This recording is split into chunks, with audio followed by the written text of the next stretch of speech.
പഹൽഗാമിലെ ആക്രമണത്തിൽ പാകിസ്ഥാനിൽ നിന്ന് പിന്തുണ കിട്ടിയെന്നാണ് വിദേശകാര്യ സെക്രട്ടറി മാധ്യമങ്ങളോട് പറഞ്ഞത്. ആക്രമണത്തിന്റെ പശ്ചാത്തലത്തിൽ പാകിസ്ഥാനോടുള്ള നിലപാട് ഇന്ത്യ കടുപ്പിക്കുകയാണ്. പ്രധാനപ്പെട്ട 5ഓളം തീരുമാനങ്ങൾ ഇന്ത്യ കൈക്കൊണ്ടിരിക്കുന്നു. സിന്ധു നദീജല കരാർ മരവിപ്പിച്ചിരിക്കുന്നു. അട്ടാരി അതിർത്തി ഇന്ത്യ അടച്ചിരിക്കുന്നു. അതിർത്തി കടന്നവർക്ക് മെയ് 1 മുൻപ് തിരിച്ചെത്താം എന്നുള്ള നിർദ്ദേശവുമുണ്ട്. പാകിസ്ഥാൻ പൗരന്മാർക്ക് വിസ നൽകില്ലെന്നാണ് മറ്റൊരു പ്രധാനപ്പെട്ട തീരുമാനം എടുത്തിരിക്കുന്നത്.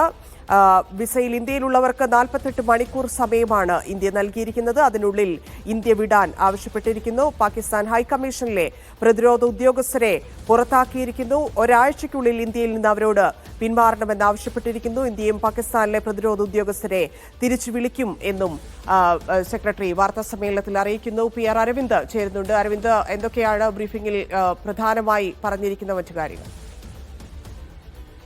വലിയ ശക്തമായ തീരുമാനമാണ് ഇപ്പോൾ ഇന്ത്യ കൈക്കൊണ്ടിരിക്കുന്നത്. പ്രധാനമായും ഭീകരാക്രമണത്തിന്റെ പശ്ചാത്തലത്തിൽ ഇത്തരത്തൊരു കടുത്ത നിലപാടിലേക്ക് പോകുന്നു എന്നതാണ് ഇപ്പോൾ വിദേശകാര്യ മന്ത്രാലയം വ്യക്തമാക്കിയിരിക്കുന്നത്. 5 തീരുമാനങ്ങളാണ് പാകിസ്ഥാനെതിരെ ഇപ്പോൾ ഇന്ത്യ സ്വീകരിച്ചിരിക്കുന്നത്. സിന്ധു നദീ കരാർ പൂർണ്ണമായും മരവിപ്പിച്ചിരിക്കുന്നു. അത് പാകിസ്ഥാൻ ഭീകരാക്രമണം അല്ലെങ്കിൽ ഭീകരവാദത്തെ പിന്തുണയ്ക്കുന്നത് എപ്പോൾ അവസാനിപ്പിക്കുന്നു അപ്പോൾ ഇതിനെക്കുറിച്ച് ഇത് വീണ്ടും കൊണ്ടുവരുന്നതിനെ കുറിച്ച് ചിന്തിക്കാമെന്നതാണ് വിദേശകാര്യ മന്ത്രാലയം വ്യക്തമാക്കുന്നത്. അതുപോലെ തന്നെ പാകിസ്ഥാൻ പൗരന്മാർ നിലവിൽ ഇന്ത്യയിലുള്ള പാകിസ്ഥാൻ പൗരന്മാർക്ക് 48 മണിക്കൂർ സമയപരിധിയാണ് ഇപ്പോൾ നിശ്ചയിച്ചിരിക്കുന്നത്.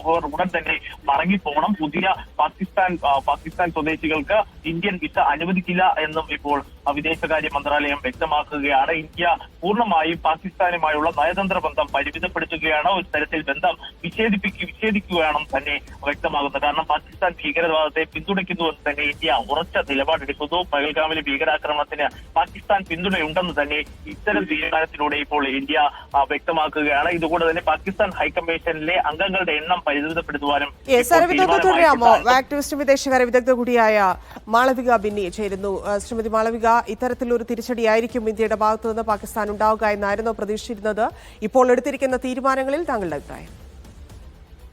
അതെ, ഇങ്ങനെ തന്നെ ആയിരിക്കും തന്നെയാണ് പ്രതീക്ഷിച്ചിരുന്നത്. പക്ഷെ അതിന്റെ കൂടെ കുറച്ചും കൂടെ ഡിപ്ലോമാറ്റിക് ആയിട്ടുള്ള സ്റ്റാൻഡുകൾ എടുക്കും എന്നുള്ള പ്രതീക്ഷ അതിനോട് കൂടെ തന്നെ ഉണ്ടായിരുന്നു. 48 മണിക്കൂറിൽ എല്ലാ പാകിസ്ഥാനികളും തിരിച്ചു പോകണം എന്നൊക്കെ ഉള്ള അങ്ങനെയുള്ള മൂവ്സ് കുറെ കൂടെ നമ്മൾ ആലോചിച്ച് തീരുമാനിച്ച് എടുക്കേണ്ടതായിരുന്നു.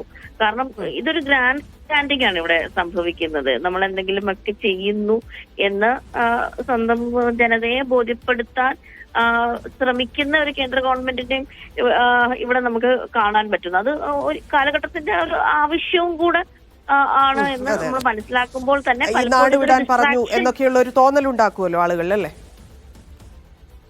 ലോ ആൻഡ് ഓർഡർ മെയിൻറ്റെയിൻ ചെയ്യാൻ ശ്രമിക്കുന്നു, തിരിച്ച് അടിക്കാനുള്ള ശ്രമങ്ങൾ നടത്തുന്നു. പക്ഷെ അതൊന്നും അല്ലല്ലോ ഇവിടെ വേണ്ടത്. ഇതിന് കൃത്യമായിട്ട് നയതന്ത്രപരമായിട്ടുള്ളൊരു റെസ്പോൺസ് ആണ് ആവശ്യം.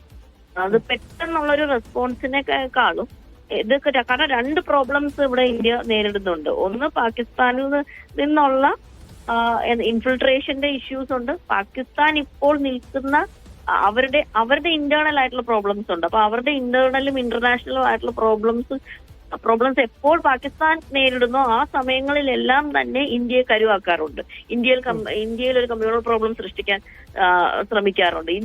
ഇന്ത്യക്കെതിരെ ടെററിസ്റ്റ് അറ്റാക്സ് നടത്തുന്നത് വഴി അവരുടെ ഇന്റേണൽ പ്രോബ്ലംസിൽ നിന്ന് ഡിസ്ട്രാക്ട് ചെയ്യാനുള്ള ശ്രമങ്ങൾ ഇത് നിരന്തരമായിട്ട് പാകിസ്ഥാന്റെ ഒരു വളരെ പഴയ തന്ത്രമാണിത്. ആ തന്ത്രത്തിലേക്ക് ഇന്ത്യൻ ഗവൺമെന്റ് വീഴാതിരിക്കാനും കൂടെ ഉള്ള ഒരു മെച്യൂരിറ്റി ഇന്ത്യൻ ഗവൺമെന്റ് കാണിക്കേണ്ടതാണ്. കാരണം ഒരു ലോങ് സ്റ്റാൻഡിങ് ആയിട്ടുള്ള ഒരു ബന്ധം പാകിസ്ഥാനുമായിട്ട് നമ്മള് ഇപ്പോൾ കഴിഞ്ഞ കുറച്ച് വർഷങ്ങളിൽ കുറെ ഒരു മെൻഡിങ് ഓഫ് റിലേഷൻഷിപ്സ് നടക്കുന്ന ഒരു രീതിയിൽ പോകുമ്പോൾ തിരിച്ച് നമ്മൾ നടക്കുകയാണെങ്കിൽ അത് വീണ്ടും ഇമ്പാക്ട് ചെയ്യാൻ പോകുന്നത് കശ്മീരിനെ തന്നെയാണ്. അങ്ങനെ ഒരു ഒരു യുദ്ധത്തിലേക്ക് പോകുന്നു അല്ലെങ്കിൽ ഞങ്ങൾ തിരിച്ചടിക്കാൻ പോകുന്നു എന്നുള്ളൊരു പ്രതീതി സൃഷ്ടിക്കുകയാണെങ്കിൽ അത് കശ്മീരിൽ സിവിൽ പ്രോബ്ലംസ് സൃഷ്ടിക്കാനുമുള്ള സാധ്യതകൾ നമുക്ക് തള്ളിക്കളയാൻ പറ്റില്ല.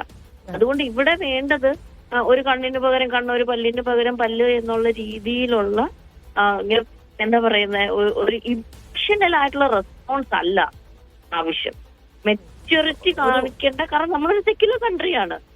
നമ്മളിവിടെ ഒരു ഡെമോക്രാറ്റിക് സിസ്റ്റം നിലനിൽക്കുന്ന കൺട്രിയാണ്. നമുക്കൊരു കൃത്യമായിട്ടുള്ള ഒരു ഫോറിൻ പോളിസി ഉള്ള ഒരു കൺട്രിയാണ്.